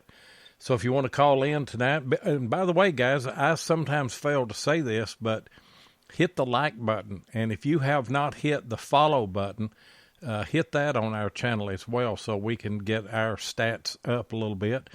We do this on Spreaker, but we're also on iHeartRadio. We're on iTunes. What did we say when we hunted with green tunes, blue tunes, and Looney Tunes? Looney Tunes. When we were down with Ron and Tim hunting with them down there. But y'all call in. Well, no, that was at the infantry camp when we had that on the video. So yeah, we were sitting on that big log. That was a big log call. The reason I said something about hanging up was my wife was sitting over and she said I talk too much. That you talk too much. Has she ever met Seven? Not personally. I'm gonna tell you something, guys. And Heath, if you're listening to this, Heath said the other night that after the show we talked with Digger Charlie and Keebs a little bit. He said, I really wasn't on my game tonight. And he said, I've just had call after call after call. Of course, it's everybody wanting their Equinox, I'm sure. And but it is hard if you're a host to have 2 hosts on the show because I kind of held back, and I think that Heath was holding back thinking I was going to come in and do something. That probably could have been a better show, but I don't know anything but talking. Well, I mean, that's good because I'm not a big talker. I mean, as everybody knows on the videos, knows on this podcast, I'm not a really big talker. And I mean, unless somebody asks me a question, and then I'll get to talking. But I mean, it's good that me and you're together. So. Yeah, and somebody said Spreaker. Mike, or who is it? Woody. He said he didn't know Spreaker had a like button, I guess, is what he's saying. And, it did. I'm looking on here, too. I guess you just hit the heart. That's right. Thank you there. Yeah. Because I was kind of messed up on that a little bit. It doesn't have a like button. It has a heart on there, and if you hit that, well, then people will know that you like our show, and we appreciate you liking our show. Yeah, this is the reason we do it, for the listeners. So, my wife and I watched something pretty interesting. I don't know if y'all guys saw the history documentary thing. I guess it was a 3-part series they did about Daniel Boone and the Men Who Made America. Oh yeah, I've been watching that. That's great. Wow, that tells a lot about how things got where they are. You know, when you're out metal detecting and looking at some of that early history there. What's the name of that series? I know it. The Men Who Made America. Oh, okay. Yeah. It starts out with Daniel Boone and goes into the Revolutionary War, and then carries on to the Louisiana purchase territory being purchased and settled, and just very interesting on the history of the United States. You know, I wish we had a little bit of Revolutionary War stuff here. We just don't, and it's because of where we're at. Yeah. You know, we're too far west. But I'd give anything in the world to go up in an area that had that and get to hunt and hope. I'd love to find a GW button. Well, in the West, yeah, that's on everybody's bucket list. In the West, the British were pretty good about getting the Indians to fight the frontiersmen for them, so there wasn't a lot of conflict. That's true. That's true. Mm-hmm. Now, Tim, how would you like to go to, Boonesboro? How would you like to go up there metal detecting? That would be too awesome. That would be awesome. So that would be great. And Gary said, of course, a lot of these home sites around here that Seven I've been hunting down here around where I live, a lot of them date back to that time. We have some forts that here local that date back to the early 1780s. So I think 1784 and maybe one 1770. So Deborah Minnick is on, and we had she had talked about maybe coming up and hunting one day. She said she's fighting a bad head cold and that we might not get to hunt. Hope you get better soon, Deborah. And you know, we can schedule a hunt almost any time. I don't hunt on Sundays because of church, but hunt every other day that I can, you know, whenever I can get away, not all tied up. I was tied up this week. I'll tell you, most of you, if you're on my Facebook page, you've probably seen it. I spoke to two different elementary schools yesterday about the Civil War in our county, and that was a wonderful opportunity. I get to do that every year and get to tell the kids how the history really was, not what you read in the book. See, I was wondering how that went. I know a lot of your history books want to teach the younger generation one way, and actually if you read the diaries and know a lot about the Civil War, then you know it went the other way. So, I mean, I didn't know how they would let you teach them, if they would let you teach them the truth or not. So they do. They are wonderful about it. Our county is made up of a lot of people that are just like us, you know, including our superintendent. We're good friends, and they've allowed me to do that for a long time. I always take some bullets. I took a 69 caliber mini and just a variety of bullets and some buttons. And when everything is over, I gave them all a Diggin with 7 sticker, and I gave them all a Relics radio card. And I told him, I said, now you go home and you get on your computer and believe it or not, I picked up me and Jeff did. We picked up a lot of subscribers and things with that, but they were just blown away when it was. I probably should have filmed it, but when those kids, they were all 4th graders yesterday. When those kids picked up, well, one was 4th and maybe the other in 5th. When they picked up that 69 caliber round ball, their eyes just bugged out, and they said, "Man, that is heavy." I said, "Yeah, imagine getting shot with that." Man, what cracks? I seen the little video where I guess your daughter recorded it, where all the kids is like you had 1, 2, 3, and all of them yelled "Diggin with 7. So I thought that was pretty neat. So, how many? You got your own little fan club there. Yeah. Boy, how many of them asked you if you were in the Civil War? None this time. And I always start those presentations out by asking some questions. And not many, 4 or 5 questions. And my first question is always, what years did the Civil War occur in? When I first started doing it, I had people say 1970, 1980, and but this year, both schools that I went and talked to, they were dead on. So I've been an influence on those teachers, because both teachers, whenever I came in, they said, "We're ready this year." We've taught them a lot about the Civil War this year that we used to didn't talk about, And there's Matt Howe. Hey, Matt, if you get a chance, call us, 270-495-0315. I was hoping that you would get in here because I want to talk about your DIV hunt for a little bit. And it doesn't matter if we go on for 2 hours. I ain't got anything to do but go to bed. But anyway, I talked to those kids and asked them some questions, and I am excited about how much that they are learning about the Civil War, especially in our county here, and how much both teachers said our kids, since we've been doing this together, have really taken on an interest in history that they didn't have. And I said, well, you know why, don't you?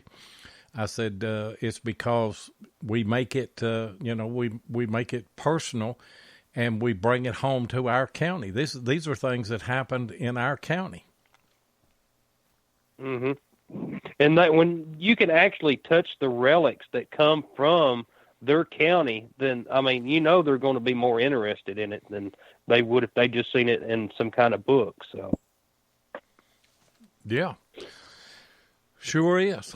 And, one thing that I found in some research that I've done, and me and Jeff are still trying to find a camp called Camp Anderson. Me and Mike have looked for it, and me and Jeff have looked for it some. But the guy that started that camp was a Union sympathizer, and he actually footed the money and donated the land for the camp and actually purchased the 1861 Springfield rifles to equip that group that came in there. But then I've also got documentation where that guy had slaves. And so I tell them, I say, you're going to hear that the Civil War was all about slavery. I said, it's not. That was certainly a portion of it. I don't agree with slavery. But that is our history. That is the case. And many of the Union people actually, or not many, but some of them, they actually had slaves. And so you can't say that that's part of it. Here is Matt Howe calling in right now. We're going to bring him online. Are you there, Matt? Hey there, Kevin. How are you? I'm doing great. We had Matt on live. How's it going, Matt? Good, Jeff. How are you? Just fine. Fighting this head cold, buddy. I come down with something on the way home from DIV, and it's kicked my butt for the last couple of days. And it's been terrible, but I'm starting to feel a little bit better. Yeah, I'm sorry to hear that. I'm glad you guys traveled home safely. Yeah, we ran through a bunch of snow and everything. Hey, we want to hear about your hunt there. Tell everybody on the show tonight how your hunt went. This DIV was a tough one for me. I think it was like probably, I guess you guys have talked a little bit about it. It was me and my good friend Jamie, Ross Walker, who you guys had on the show last week, and Bruce Adwell. And that's kind of my digging group. And, the first day, like many people, had a really tough time. The relics on new sites like that, if you don't have a group of guys that already know where the relics are, somebody's got to find them, That's right. And it just took us a full part of the first day to just narrow in on a spot. And I think you guys probably ran across the same thing. But by day 2, we had kind of narrowed down where we wanted to be at on the New York camp, which was a absolutely incredible place. I certainly know why those guys picked that hillside to camp on. It was absolutely gorgeous. Are you talking about the y'all spent most of your time back in the grassy field, right? Yeah, yes sir. It was that field was a big deterrent for a lot of guys. They'd walk into that grass, and that grass was probably anywhere from, you could put the coil across the ground, to 8 or 10 inches high. And, yeah, that's the way it was. Yeah, you had to earn those relics in there. They weren't easy. But when you did, my buddy Ross, he found a little patch, and he just got to moving grass around and move, just like hunting in the woods where you start moving logs and stuff like that. He just started pulling grass and moving it, and he ended up digging about, I think, 12 bullets out of about a 10 by 10 area. Well, that was rare. That was rare for that hunt. And I don't know if you noticed it or not, Jeff, but about the second or third day, I looked at Matt when we were walking in, and hanging out of his backpack was a weed whacker thing, one of those things that you swing. Well, see, wouldn't it have been nice if they would have bush hogged that little field? Yeah, I think that would have been a. You get that many hunters. Yeah, you get that many hunters paying that much, $250 a person. I mean, I would think that they would bush hog a little bit. So, but I mean, it is what it is. I mean, they'll be able to hunt that little portion of the camp for as long as they want, as long as they don't bush hog it. So, I mean. Well, here's the amazing part about DIV, and we can talk about any Civil War camp in general. You truly never can hunt it out. I mean, yeah. I watch your guys' videos of the 44 woods. How many different machines do you ever take in the 44 woods, and you always seem to go back and pull something out? I've had a lot of machines in there, and different people have had a lot of machines in there. But you're right. You're not ever going to hunt it out, and that field being like it was probably helped for another hunt there. Some people are going to know, where the relics are now, and, they won't waste as much time. We started out on that right side, and I think y'all did too, didn't you? Back in the back of the New York camp on that right side in the thicket where I said the rabbit came up and looked in there and shook his head and turned around and left. Yes, sir. I think me and you were in there the first day. I found that really interesting shed, but other than that, I mean, I think a round ball came out of that stuff, and that place probably holds relics that you just couldn't swing a machine to. You couldn't get to them. There was no way to get your coil up in, and me and Jeff hunt thickets. Now there are thickets, and then there are thickets. That was a thicket. That sure was. I mean, you would have to have a dozer to get through that. I mean, it was terrible. Matt come out with a deer skull, and still had the horns on it and everything. And I know what happened. He got stuck up in there and starved to death. That's probably what happened. I couldn't find his way out because I didn't think I was going to make it out. But the way everything was set up when you got back there to that spot, and then you came out to the road, you couldn't tell what was going on down below. You couldn't you couldn't see what you had down below. And so I didn't even know that there were people hunting down there. I walked out of the place. Me and Jeff both walked out. Yeah, well, we did too. I mean, you walked into the areas with those rock walls, and you followed the rock walls, and the one veered off to the left, and it certainly wasn't as well built as the boundary rock wall. But if you didn't know, you wouldn't have stumbled across it. You would have just thought it was either a cattle kind of early cattle fence or something like that, but it turns out that's where really the heart of the camp was. And I don't know if you guys saw it, but once you followed those walls down, you could see defined artillery positions in there.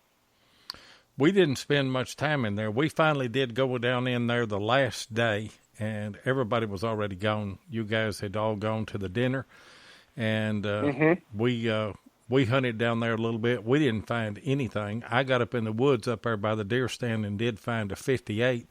We hunted those woods a little bit, and then I finally told Jeff, I said, let's go back up there to where the tree crossed the road, and then back to the left of that. And we actually dug a little shallow trash pit for the last 3 hours of the day and kind of saved our hunt by doing that. There you go. Yeah, that's where I found my only bullet, so. And that I'll be honest with you guys, I was one of the guys who was discouraged at the very beginning of the hunt.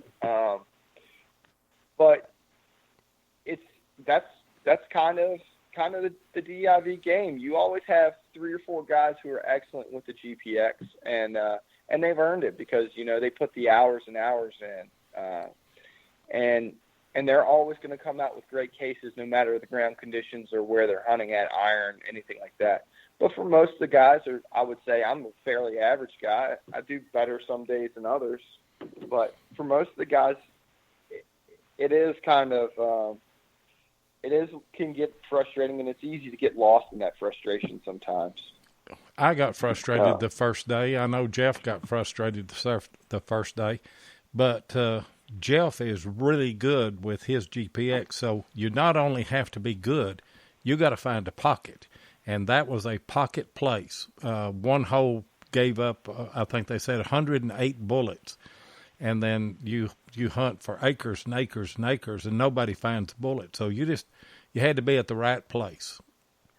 Mm-hmm. Yeah, absolutely. Yeah, you had to be at the right place at the right time. I mean, it was a lot of people you look at Hornbush and Randy Scholl, and it was, a bunch of other that didn't really do good at this hunt that normally do good. But, you had to find the relics. They wasn't they were just in spots. So.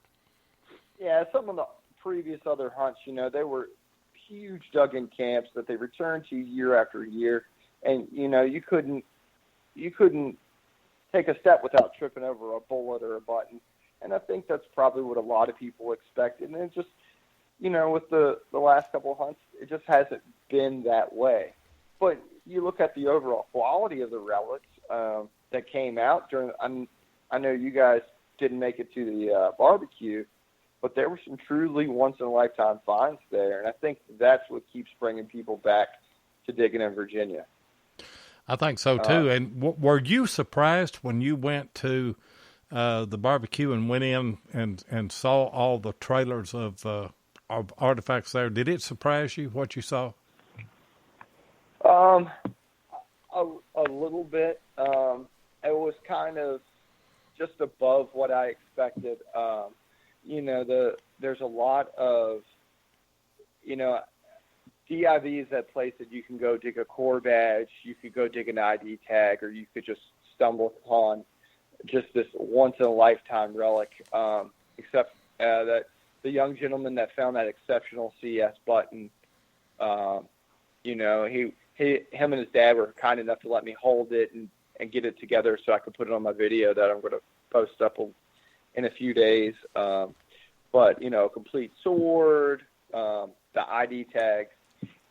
I kind of expected one of those 2, 10 or 15 once-in-a-lifetime finds, And I was a little shocked that there were a few more of those than I really thought were going to happen.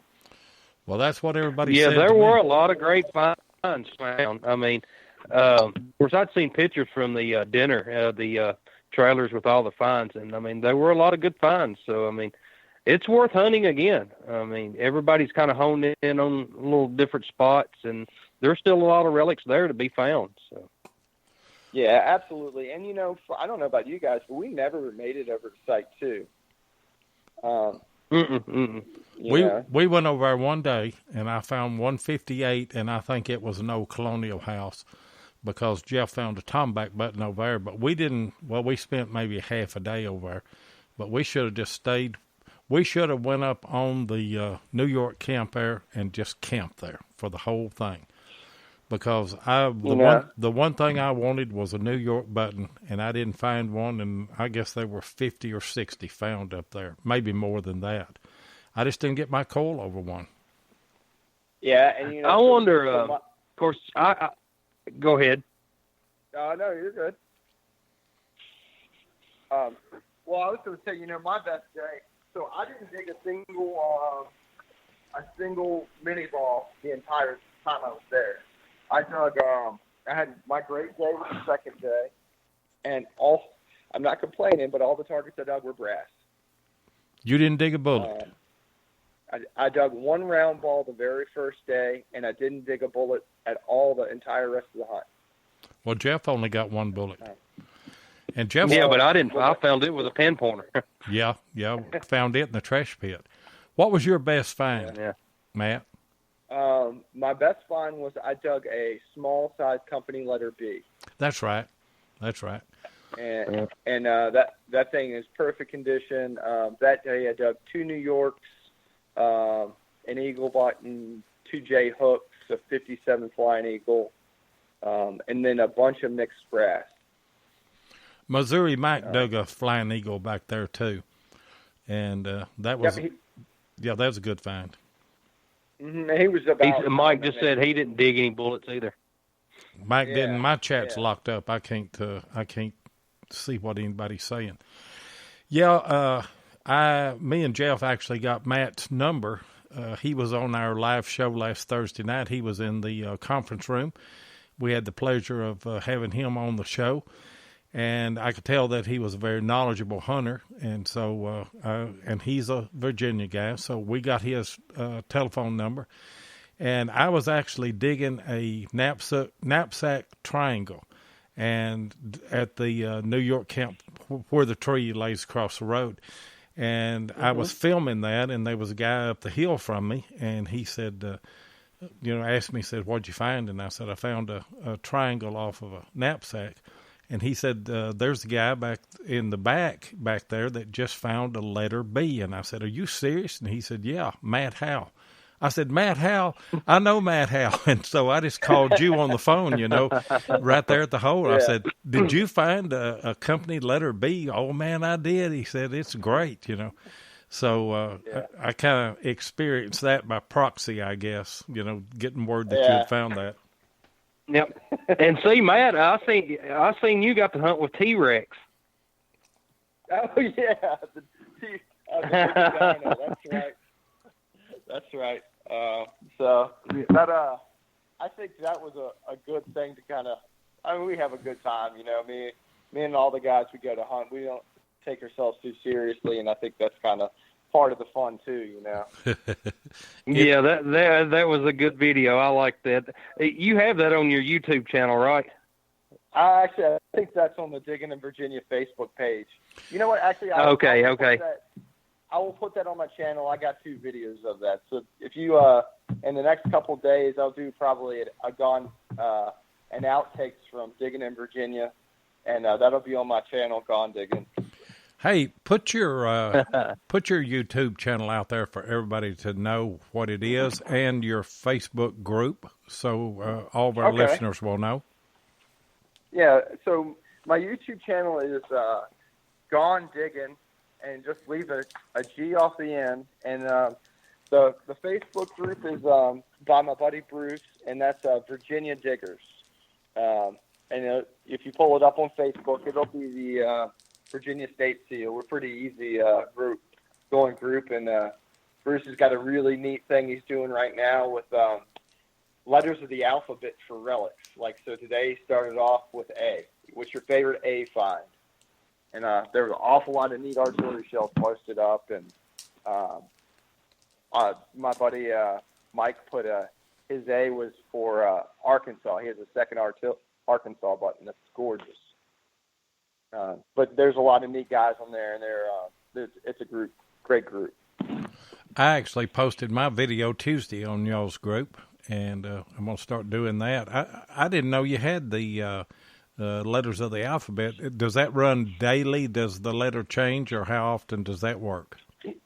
I think he's probably going to space it out over maybe the next few weeks. So for 1 week it may be an A, and the next week it may be a B, all the way, till it runs out, and maybe he'll start it over again.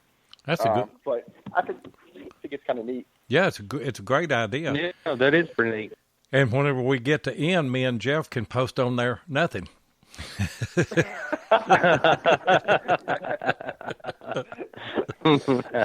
Hey, Matt, it was great to meet you at DIV and to get to hunt with you and get to visit with you and spend a few days together. And I can see us in the future hooking back up again. Yes, sir. I sure can. It was our pleasure. Yeah, it was an absolute blast. I mean, you guys are nothing but class acts. And hopefully we'll see you soon, maybe in the fall. Okay. Maybe that, or maybe we'll just hook up together and do a private hunt somewhere.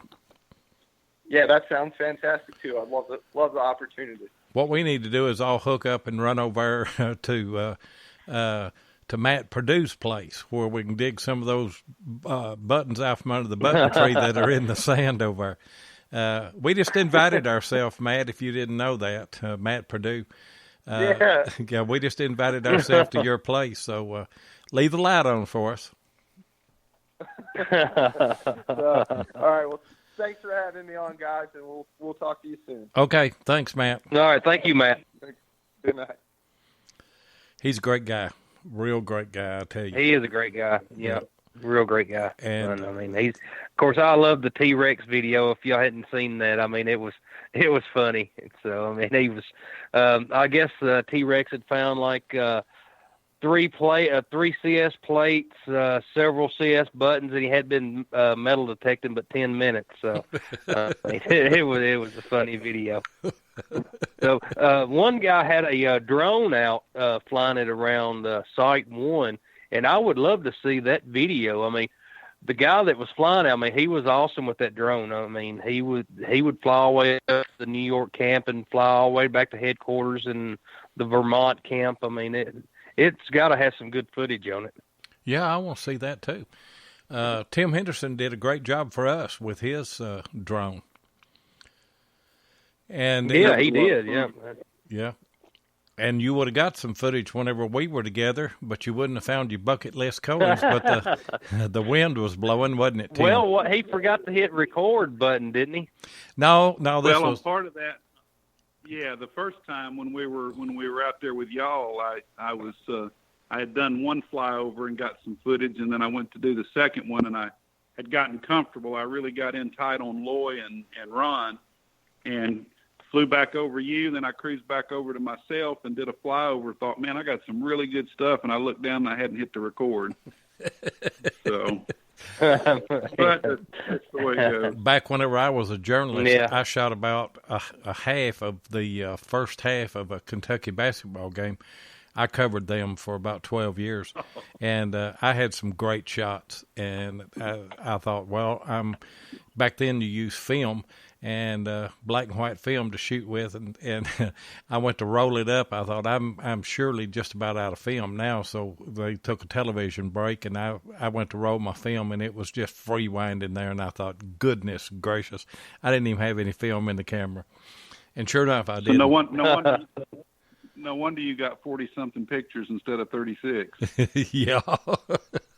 That old 35 millimeter, what was it, 36 shots to a roll, I think? Well, we rolled our own, so we never knew exactly how many that we had on there, you know. I generally try to load, I think, about 40 if I could. I'd shoot about 200 pictures a night. So I shot like crazy for the rest of that half and the whole second half, and got some good shots. So it all worked out. And you got some great shots too, guys. It's about time to wrap it up. We're almost up to 2 hours here, and appreciate everybody that was in the chat tonight. Appreciate you coming on. Yeah, we can't do it without you. We appreciate you. Yeah. Any parting thoughts on DIV 40, Jeff?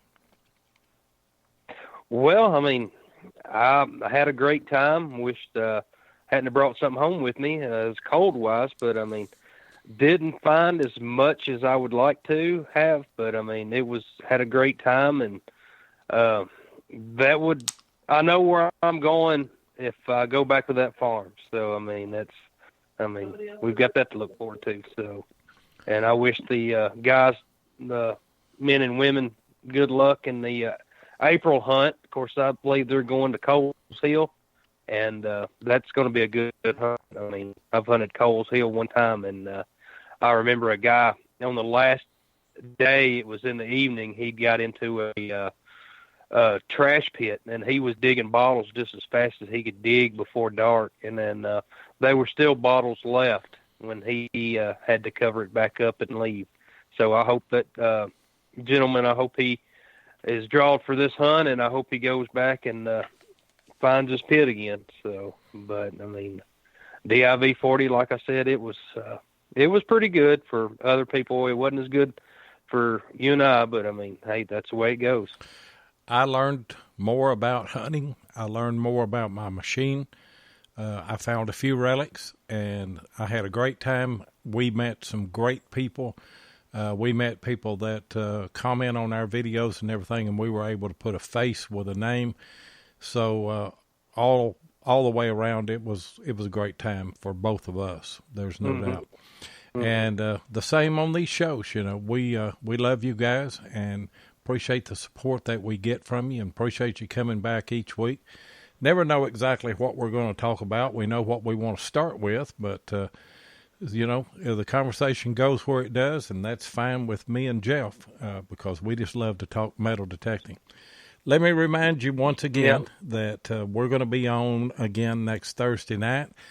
We'll have Heath Jones and Scott Duncan of History Seekers, and we are going to dedicate a show. I told them whenever I booked them, I said, I would like for both of you guys to hunt with your equinoxes and to get some experience in the field. So we're going to talk a lot about the equinox this next Thursday night. And then on Tuesday, I'll remind some of you again that I will be on History Seekers co-hosting with Heath, and I think that we're going to have, who is it? Butch Holcomb. I think we're going to have Butch Holcomb on. That's not for sure, but I think it is. He was on our show there in Virginia, and once again, want to thank him for that. And let me plug all these other shows before we go off. There is. Well, we've got a question here for Tim. Okay. Gary wants to know if you want. Gary wants to know if you want him to call you right now. Tim. Sure. Tell him to give me a call when we hang up here. Okay. All right. I guess you heard that. I'll go ahead and check on out. Thanks, guys. Okay, Tim. Thanks for coming on with us tonight. All right. Thank you very much, Tim. Yep. Thanks for coming on. Talk to you soon. Appreciate you, brother. All right. Go check out Josh Kimmel with Beyond Sight and Sound. Butch Holcomb and his crew with American Digger Relic Roundup on Monday night at 8 o'clock. And by the way, Beyond Sight and Sound is on Sunday and Wednesday at 8 o'clock Eastern Time. All Metal Mode is on Monday at 8 o'clock Eastern Time. History Seekers is on at 9 o'clock Eastern Time every Tuesday. And then Hardcore Metal Detecting is on Thursday night and Saturday night at 8 p.m. Eastern Time. And obviously we're on every Thursday night at 8 p.m. Eastern Time. So thanks, guys. We're going to get on out of here, and we will catch you next Thursday night.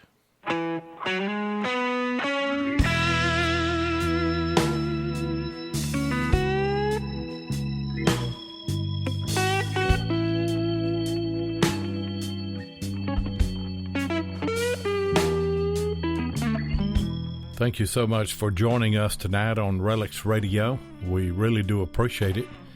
Be sure and join us live each Thursday night at 7 o'clock Central Time, 8 o'clock Eastern here on Spreaker.